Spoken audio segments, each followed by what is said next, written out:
Miren, voy a leer textualmente lo siguiente: ni pacto ni tregua con la mafia.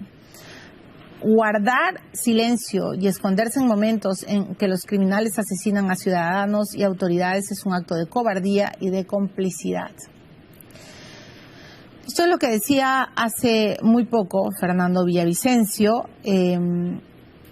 Ayer las redes, pues no solo las redes de Ecuador, las redes de América, las redes del mundo, las redes de los demócratas, estallaron por este hombre que no llegó a los 60 años, un hombre que tenía como lema "es tiempo de valientes", un hombre que pensaba que sí iba a poder rescatar a Ecuador de la mafia, de la organización criminal, del chantaje, de la extorsión, de la corrupción, ¿no es cierto?, de las grandes coimas. Un periodista valiente cuya candidata a la vicepresidencia ha quedado, pues, francamente en estado de shock, y lo que ella tuiteó básicamente engloba, ¿no?, lo que sus seguidores y muchos demócratas piensan. Nos quitaron nuestro presidente valiente. Estoy destrozada, decía Andrea González. Ecuador no merece perderte así. Bueno, una de las personas que además era su amigo y su abogado es Ramiro García. Ramiro García, abogado personal, amigo personal de Fernando Villavicencio. Lo hemos llamado hasta Ecuador y por supuesto le tenemos que agradecer su tiempo en este momento tan complicado. Le voy a dar la bienvenida, y con el doctor García, con Ramiro García, le pido a él y a la teleaudiencia revisar un poco qué pasó con Fernando Villavicencio, qué es lo que ocurrió con este hombre que solo quería luchar, ¿no es cierto?, contra la tiranía de la corrupción, contra eso que se ha convertido en una verdadera nube negra que hoy está sobre América Latina, ¿no? Vamos a ver. Ustedes son mi chaleco antibalas.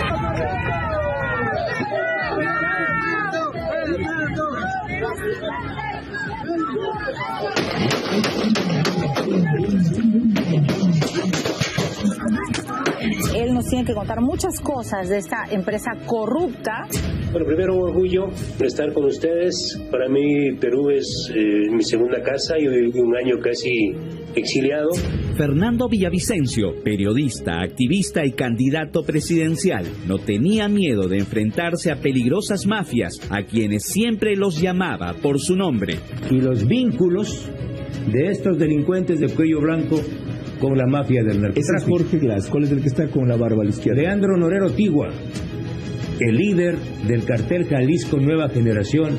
En enero de 2022 nos concedió una entrevista por el caso de corrupción en Petroecuador que salpicaba a Petroperú. Villavicencio fue uno de los más valerosos opositores de Rafael Correa, a quien le evidenció las 260 investigaciones en su contra. ¿Que aquí hayan coimeado o es absolutamente imposible y solo lo hicieron en Ecuador? No son 22 millones, son 70 millones en coimas y comisiones que él declara a la justicia norteamericana que pagó a funcionarios de Petroecuador.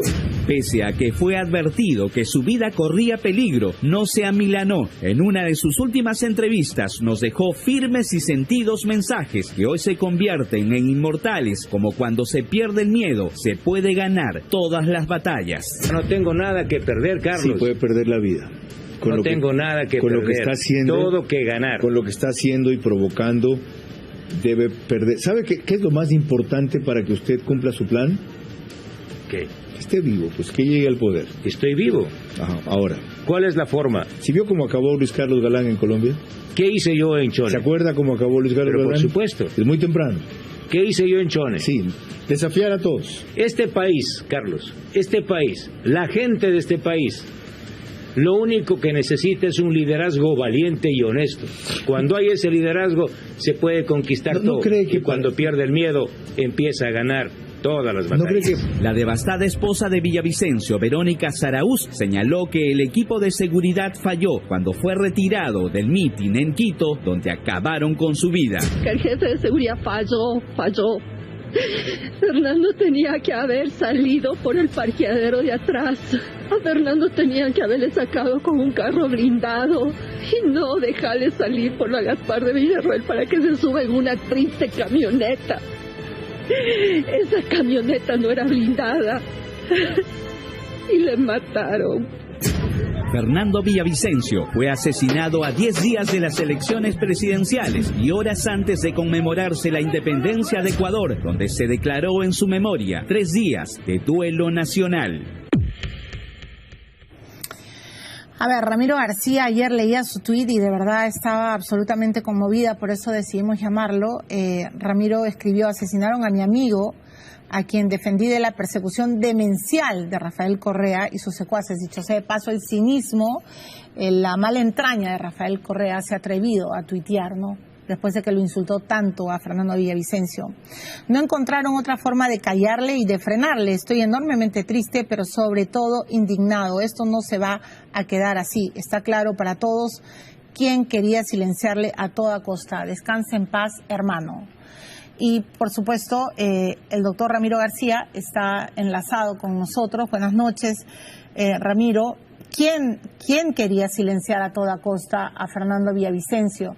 Esa es la primera pregunta que le hago para que toda la teleaudiencia de Perú entienda lo complicado que fue el camino de Fernando Villavicencio y su trágico final. Buenas noches, bienvenido. Buenas noches, gracias por la invitación. Bueno, querían silenciarlo todos aquellos que fueron destinatarios de sus investigaciones, de sus artículos, de sus denuncias por corrupción en diferentes ámbitos, ¿no? El ámbito petrolero, el ámbito energético y en general el ámbito gubernamental. Uh-huh. Ayer yo veía pues como muchas teorías, ¿no?, de quién pudo haber matado. Se recordaban en cortas declaraciones y recientes entrevistas que hizo Fernando Villavicencio, donde por supuesto él hacía rato consideraba que Ecuador era un narcoestado, hablaba de las amenazas personales que había recibido, pero ayer mismo también recordé la enorme valentía y perseverancia que él tuvo para denunciar a la mafia que estuvo detrás de Petroecuador, a la mafia rusa, a la mafia china, ¿no es cierto? Creo que va a ser muy complicado a estas alturas, Ramiro, saber quién mató. El propio presidente de ustedes, Enrique Lazo, ha llamado al FBI, pero sí me gustaría que nos recuerde quién era su amigo Fernando Villavicencio, cómo lo conoció y cuántas veces lo defendió, como usted ha dicho, de la persecución demencial del expresidente Rafael Correa. Bueno, Fernando Villavicencio fue un líder sindical en un principio, luego devino en periodista. Como periodista hizo una serie de investigaciones y artículos en materia de corrupción en el gobierno de Rafael Correa. Producto de esto, pues allanaron su casa con su hijo de 1 año de edad, y luego de esto, pues le procesaron por haber escrito un artículo, es decir, transgrediendo toda jurisprudencia de la Corte Interamericana de Derechos Humanos. Y claro, él se vio obligado, pues, ante una orden judicial de detención que él sabía que iba a ser muy complicada, pues estuvo en Lima, Perú. Yo fui a verle, a visitarle en su apartamento, y bueno, un par de años después regresó. Sus artículos, por un lado, recibían galardones internacionales y por otro lado, pues, le valían la persecución judicial. Fernando Villavicencio fue un político honesto, político valiente, que presentó una serie de denuncias en contra de gente que hoy por hoy aspira a volver al poder. Me refiero al correísmo.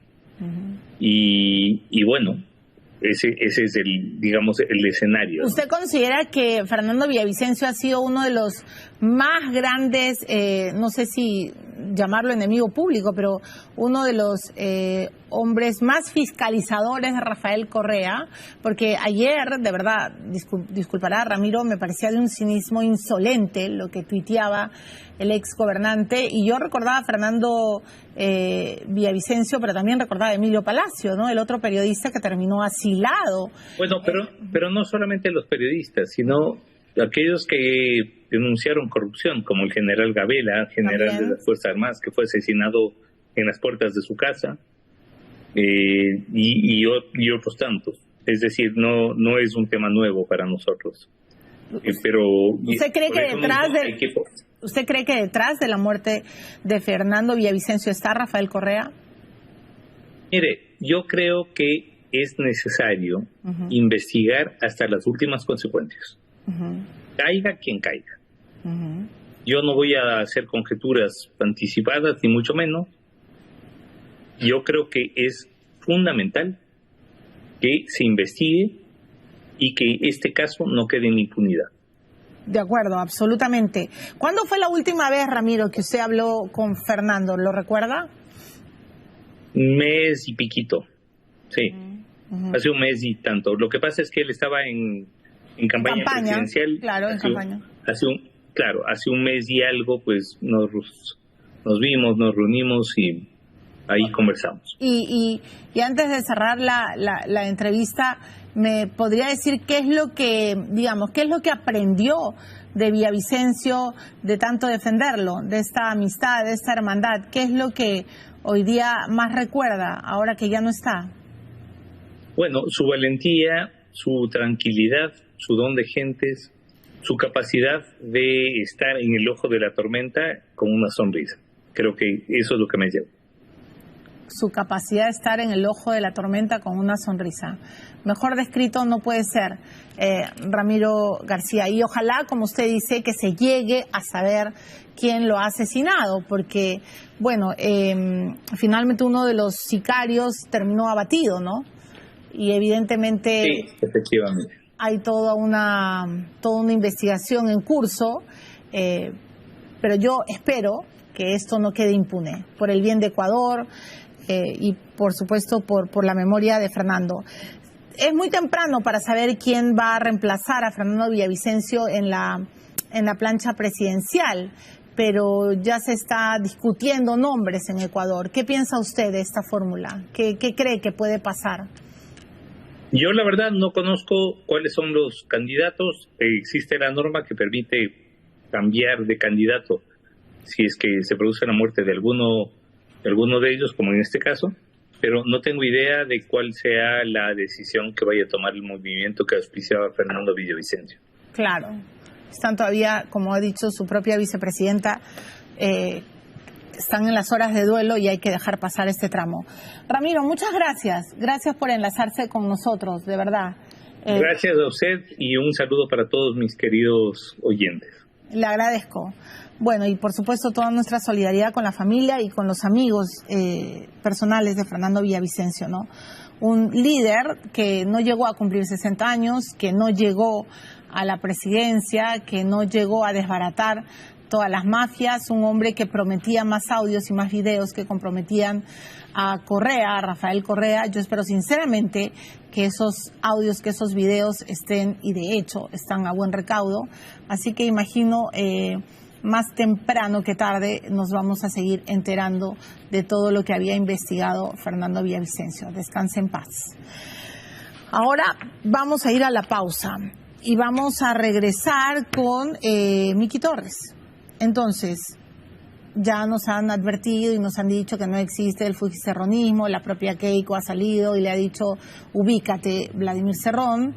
La propia Keiko se ha estado entrevistando con el embajador chino. En fin, hay mucho que preguntarle. Pero para la Fiscalía, Fuerza Popular es una verdadera organización criminal y utiliza las elecciones como pues una pantalla.